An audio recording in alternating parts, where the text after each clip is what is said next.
Bom dia, Ibabe. Bom dia. Graça e paz a todos e todas. Você que está longe também. Bem-vindos e bem-vindas. Uma alegria, mais uma vez, abrir a Bíblia, compartilhar com você o Evangelho. E hoje eu vou para o livro do profeta Isaías, no capítulo 55. Isaías 55, enquanto é tempo. Viva enquanto é tempo, viver enquanto é tempo. Antes eu quero compartilhar com vocês, com muita alegria, o que já compartilhamos durante a semana nas nossas mídias sociais. A partir de janeiro do próximo ano, estamos recebendo para somar conosco na nossa comunidade o pastor Kenner Terra, com a sua família. Vai chegar para servir entre nós. Muito bom. Vamos recebê-lo. Eu continuo presidindo o presbitério da Ibabe. O Kenner chega para a equipe ministerial. Vamos trabalhar juntos. Então, boas-vindas ao Kenner, a sua esposa Marileia, a Mari, aos filhos, a Bia, a Gabi, o Roger. O Kenner torce para o Botafogo, está em fase altíssima. Então é bem-vindo. Kenner, eu sei que você deve estar aí assistindo. Mário, os meninos, um beijo para vocês. Essa aqui é a primeira expressão das boas-vindas para você. Faz um barulho aí para ele saber que ele está bem-vindo. Aê! Bem-vindo. Bem-vindo, amigo. Eu queria te dar um recado assim, bem do fundo do meu coração para você. Não esquece de fazer a oferta da campanha, tá? Pessoal, bem-vindos. Pessoal, olha, sabe aquela conversa de que o importante é competir, não é ganhar? Mentira. Isso aí é papo de quem perdeu. Esse negócio de que o importante é a generosidade, não é a meta? Não vai nessa, não. 3 milhões a nossa meta, chegamos em 30%. Então, olha... Vamos lá, vamos contribuir com generosidade, porque o importante não é generosidade, é bater a meta, amém? Não, tudo ao contrário, amém. Gente, eu estou em Isaías capítulo 55. Deixa aberta aí a sua Bíblia, e eu coloquei aqui a minha fita na minha, mas... A minha meditação dessa manhã, eu tenho como inspiração 2 mulheres para a minha palavra dessa manhã. A Bronnie Ware, que escreveu A Vida Transformada no Convívio com Pessoas Diante da Morte. O livro dela é esse. A Vida Transformada no Convívio com Pessoas Diante da Morte. A Bronnie é uma enfermeira australiana.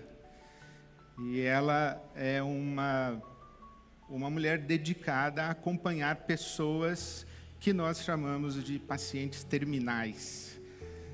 Então, a vida transformada no convívio com pessoas diante da morte. E a doutora Ana Cláudia Quintana Arantes, que escreveu um livro que recomendo com todas as forças. A morte é um dia para se viver. Se você ainda não conhece, ainda não leu, eu recomendo fortemente para você. A Morte é um Dia para se Viver, da doutora Ana Cláudia Quintana Arantes.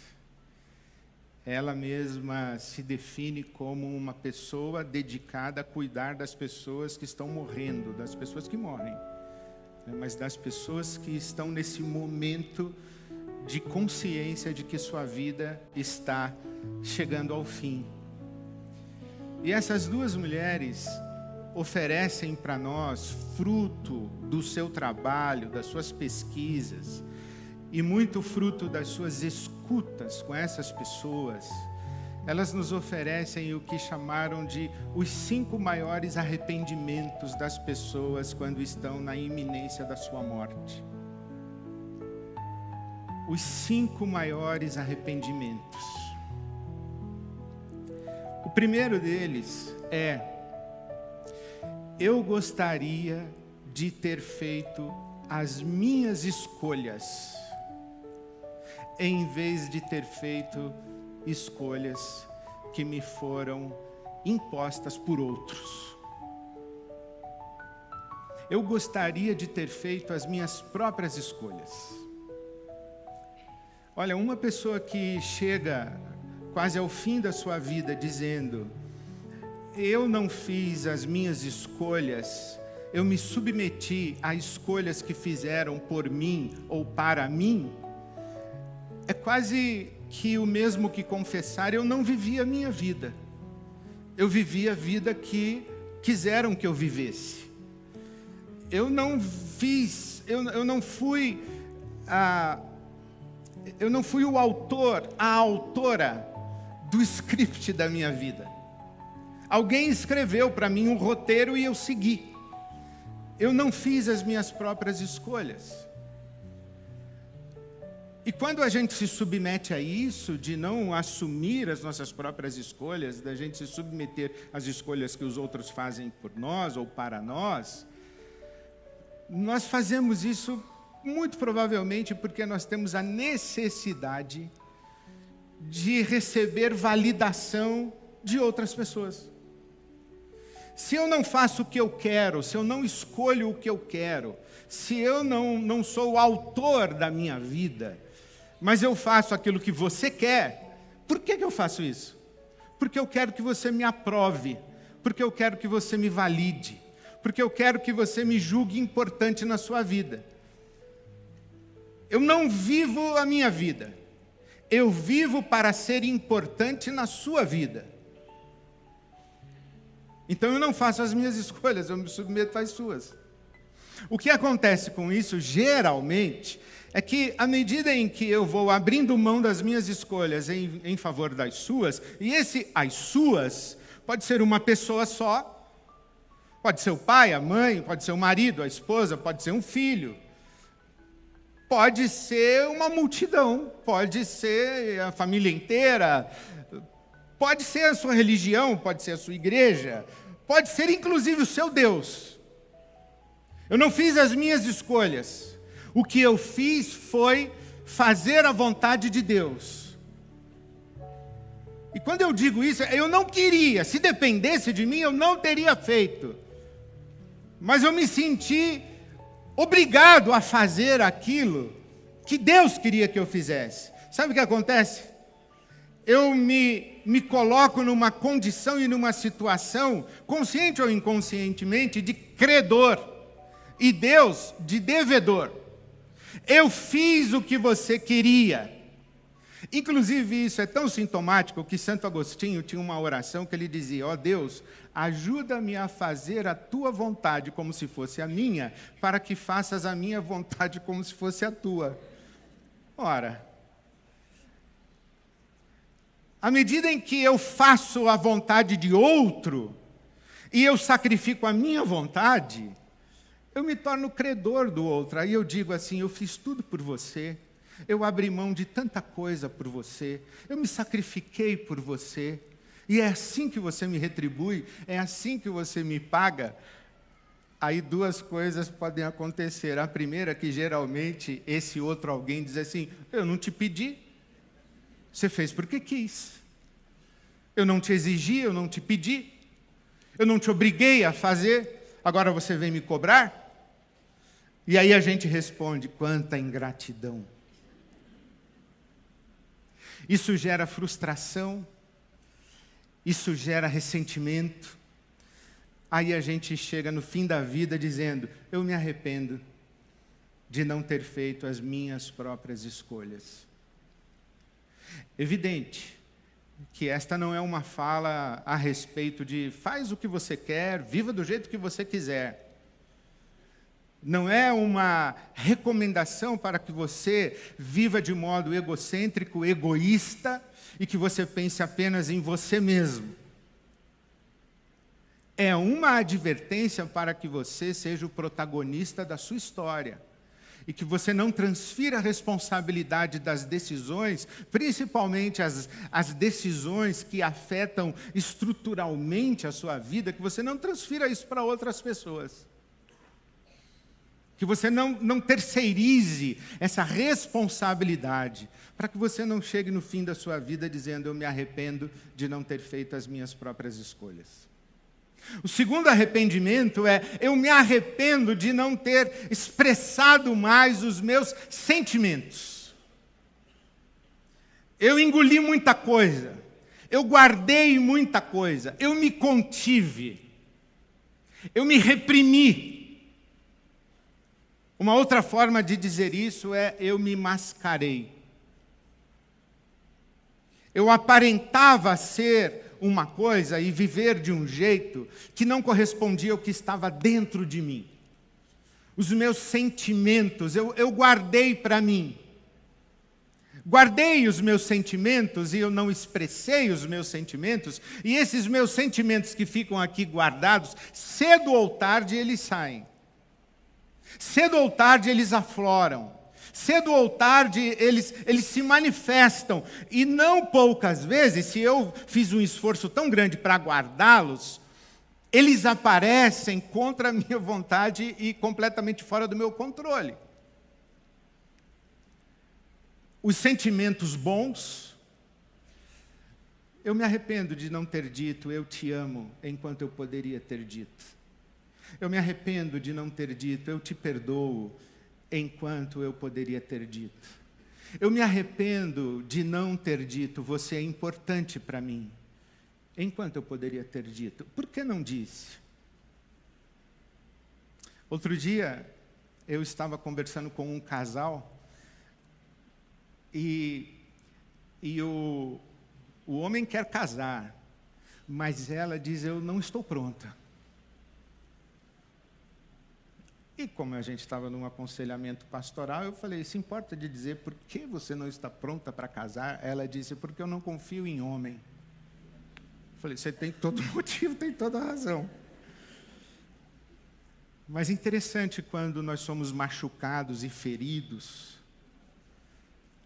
A doutora Ana Cláudia diz algo que me marcou muito. Ela diz que nós temos a tendência de olhar para todas as pessoas como clones das pessoas que nos machucaram. E olhar para elas com aquela sensação de que elas nos vão machucar novamente. Eu já passei por isso. Eu vou ser ferido de novo. Eu vou ser ferida de novo. Então eu não digo "eu te amo". Eu não digo "você é importante para mim". Eu não digo "eu quero viver com você". Eu não digo "eu prezo a sua amizade". Eu não digo "eu não quero perder você". Eu não digo "você me faz bem", porque eu não posso me entregar tanto assim. Eu tenho que me conter, eu tenho que me guardar, eu tenho que me preservar. Então eu não digo "eu te amo", mas eu também não digo "eu te odeio", porque é feio, né, dizer "eu te odeio". Não somente os sentimentos bons, mas também os sentimentos que nós temos vergonha deles e julgamos que são sentimentos maus. Raiva, ódio, vontade que o sujeito seja atropelado, que morra. A gente não fala essas coisas. Só que esses sentimentos, eles que ficam guardados, eles não evaporam. Eles ficam aí. Eles vão aparecer de alguma forma. Em algum momento da sua vida, eles vão aparecer. E pode ser que apareçam lá longe, quando você tiver pouquinho tempo de vida e você dizer assim: "eu me arrependo de ter guardado tudo isso dentro de mim. De não ter expressado, de não ter falado, de não ter compartilhado, de não ter comunicado". Porque os encontros entre nós acontecem quando nós falamos de sentimentos. Como eu me sinto. De falarmos a verdade a respeito dos nossos sentimentos, e aí nós nos encontramos de verdade. Porque se nós falamos uns aos outros apenas dos fatos, vai chover, né? O Brasil está difícil, né? E o fulano, hein? Ai, como você se sente? O que habita você? Você não fala sobre isso, você não se encontra com as pessoas. E quando você não se encontra, você não se cura. E você não se abre para a possibilidade da cura, porque os encontros de verdade, eles nos curam. Os encontros em profundidade, É isso que a palavra de Deus diz: confessem uns aos outros as suas culpas. Falem, compartilhem, digam como vocês se sentem. Se você não é autêntico na expressão da sua dor, do seu amor, da sua raiva, da sua indignação, do seu senso de injustiça, eu fui injustiçado. Se você não fala disso de verdade, se você manipula, se você administra relações, mas você não põe o seu coração de verdade, aí você não tem relação. Você tem uma convivência superficial. E aqueles sentimentos, sejam bons ou ruins, eles ficam guardados lá e vão aparecer lá na frente. Eu me arrependo de não ter expressado mais os meus sentimentos. Terceiro arrependimento, eu me arrependo de ter trabalhado tanto. Queria ter trabalhado menos. Isso é muito importante. Trabalho dignifica o homem, amém? Amém, irmãos, isso é de verdade. O trabalho nos traz dignidade. Mas trabalho não é aquilo que a gente faz para ganhar dinheiro. Não é isso que é trabalho. Trabalho é aquilo que a gente faz expressando as riquezas que Deus nos deu, os talentos que Deus nos deu, as capacidades, as competências, expressando a nossa beleza para gerar no mundo riqueza e beleza e justiça. Trabalho é o que a gente faz para fazer o mundo mais bonito, mais justo, mais rico, mais próspero, para todo mundo. Então, quando as pessoas dizem, olha, eu me arrependo de ter trabalhado tanto, não é disso que elas estão falando. Eu me lembro de um pianista chileno chamado Cláudio Arrau. Quando ele completou 90 anos, ele fez uma turnê pela Europa. Não é bonito isso? E uma jornalista falou para ele, o senhor não acha que aos 90 anos já estava na hora de parar de trabalhar? E ele disse, minha filha, quanto mais eu amo o que eu faço, menos eu chamo de trabalho. Então, quando uma pessoa diz, eu gostaria de ter trabalhado menos, na verdade ela está dizendo que ela não trabalhou.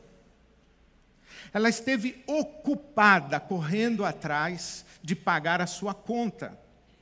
Ela esteve ocupada, correndo atrás de fazer dinheiro, ou para comprar uma casa, ou para trocar de carro, ou para comprar uma roupa, ou para pagar a conta de luz, ou para ter o que comer.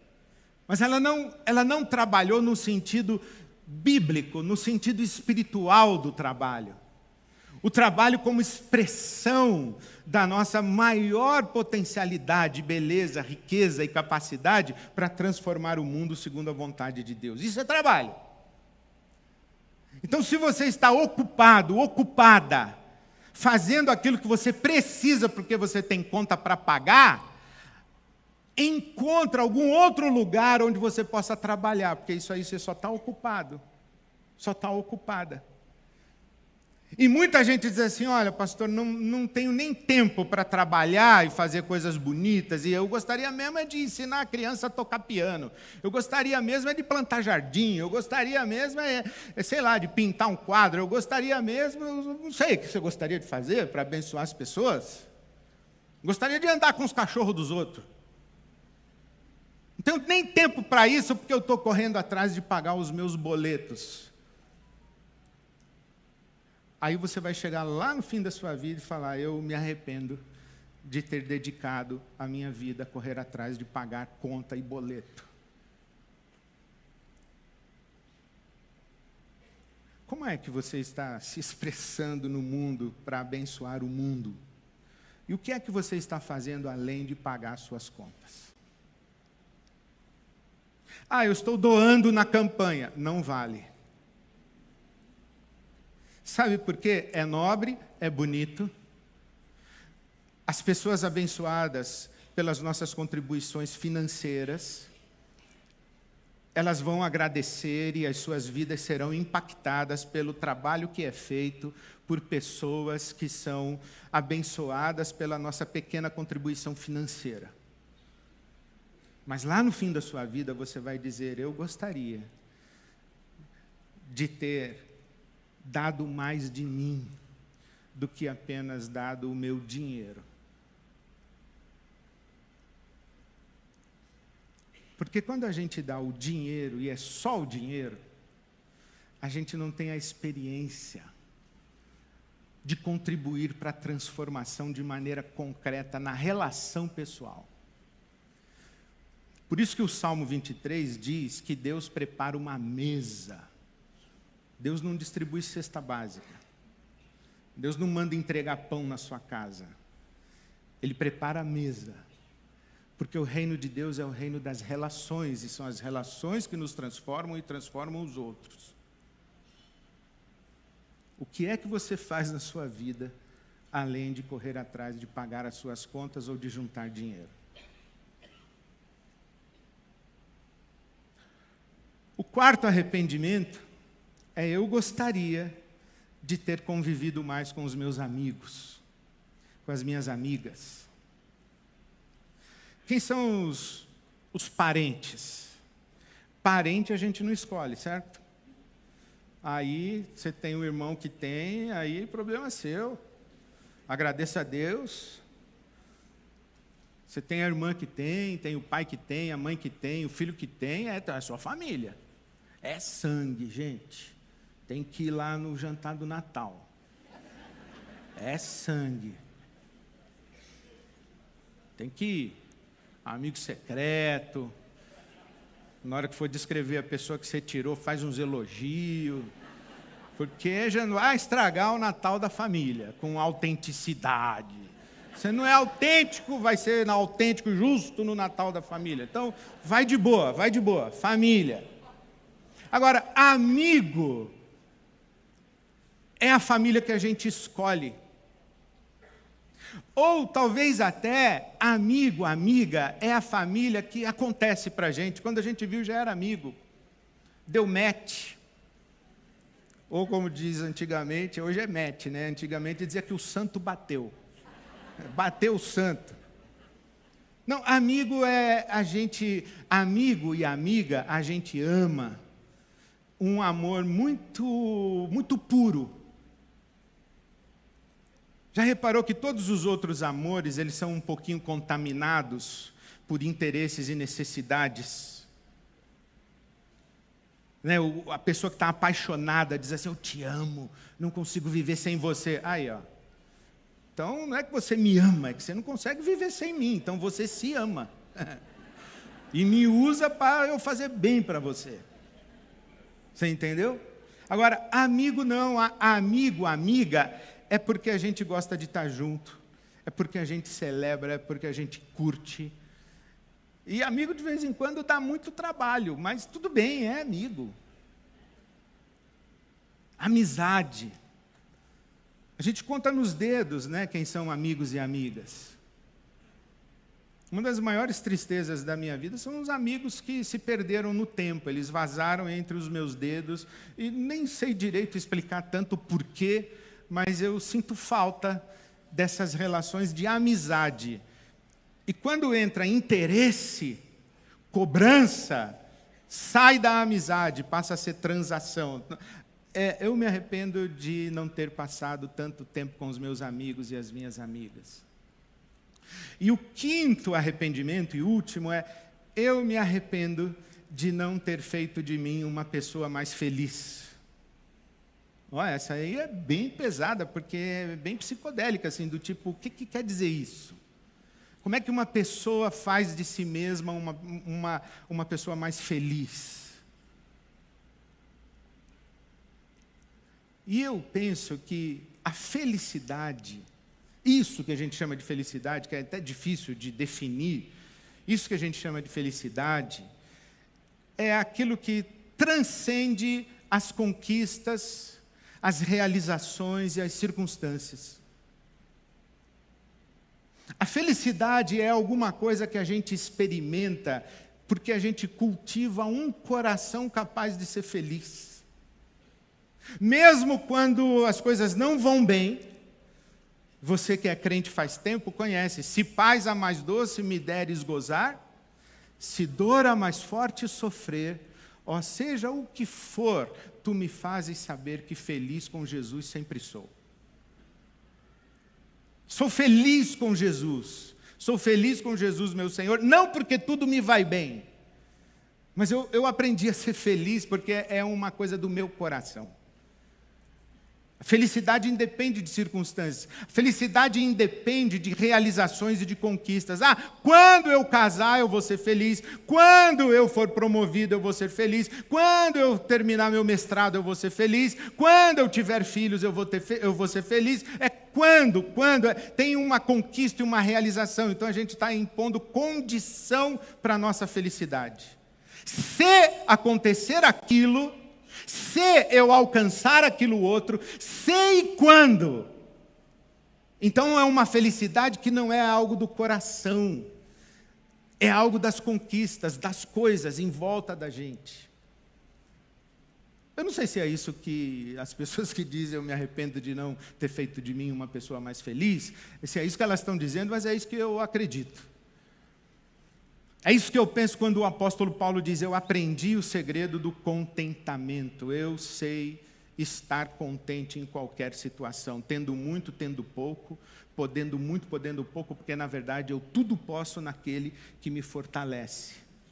Eu descobri o segredo de viver em paz, de viver sem cobiça, de viver sem inveja, de viver sem mágoa, de viver sem ressentimento, de viver sem ódio, de viver sem ficar preso ao que eu fiz no passado ou fizeram comigo no passado. Eu estou livre, eu aprendi isso, eu estou leve.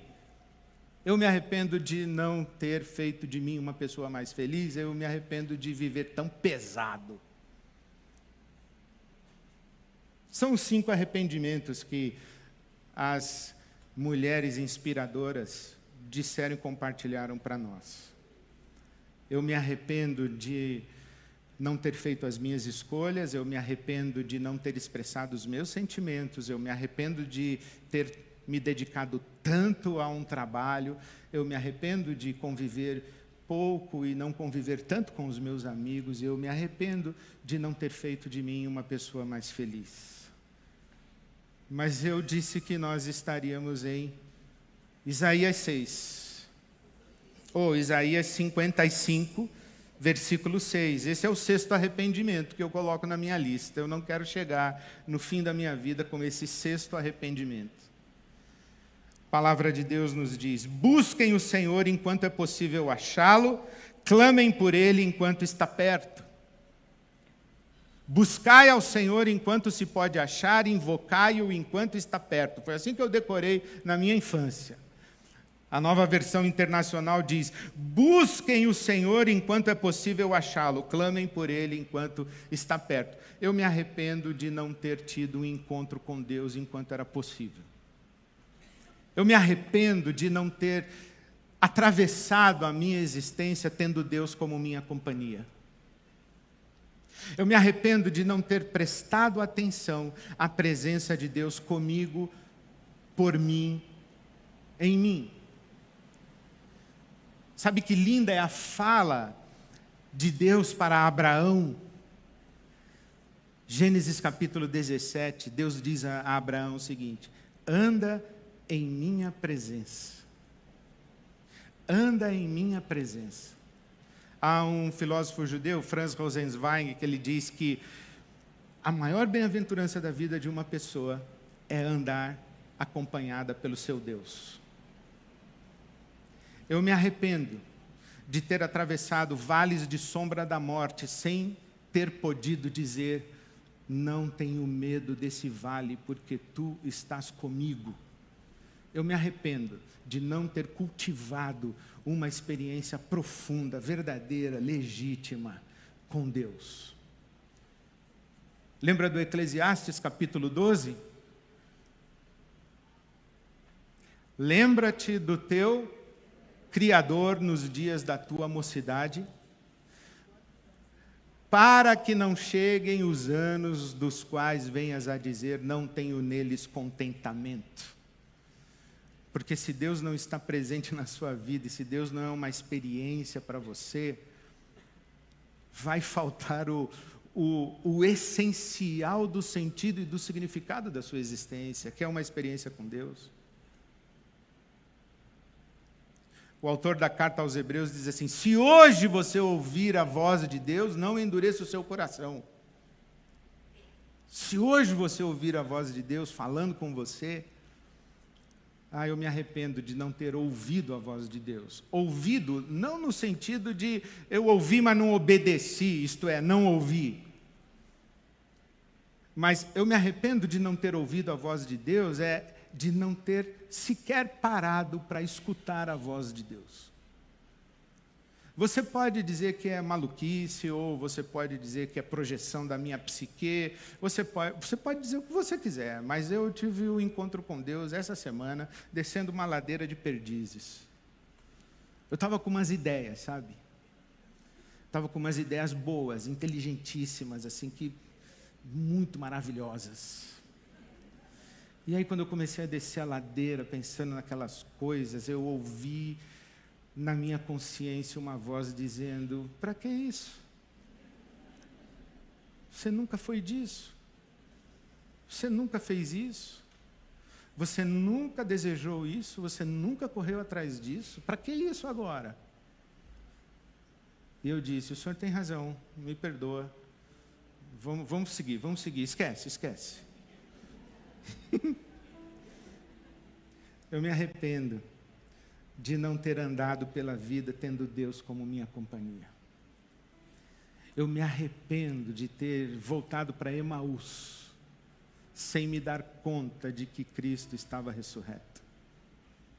Sem tê-lo reconhecido caminhando ao meu lado. Me arrependo.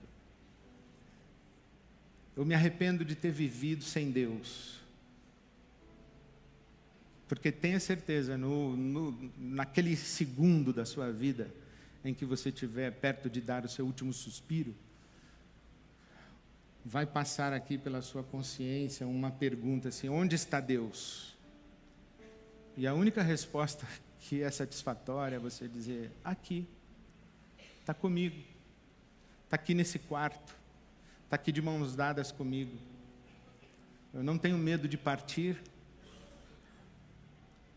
eu não tenho medo da morte, eu não tenho medo do que vai ser de mim, porque Deus está segurando a minha mão aqui.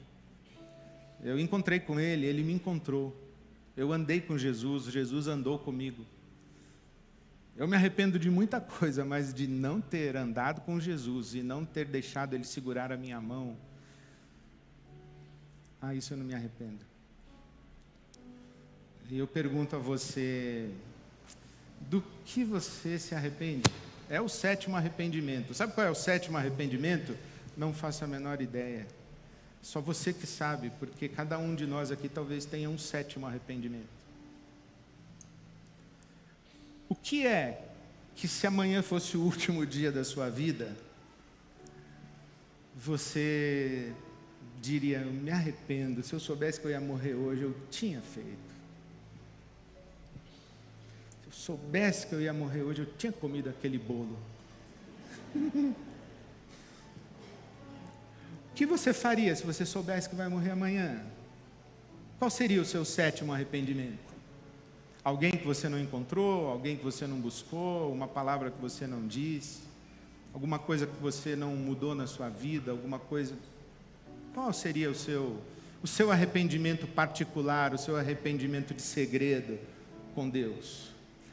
Então eu queria me despedir de você hoje, encorajando você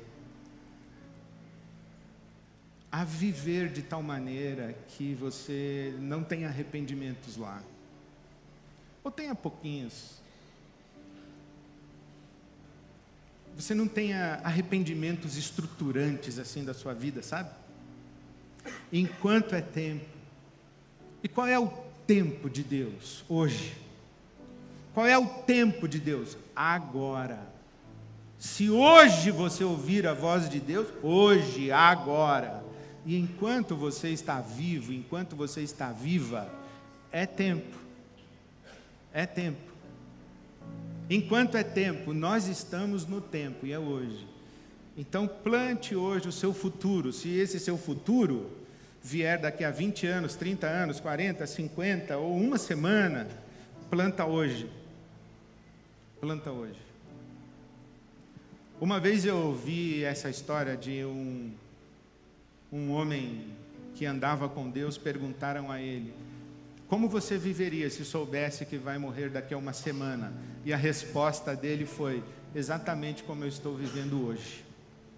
Eu não sei se isso é verdade, se isso é possível, mas que é uma resposta maravilhosa, é.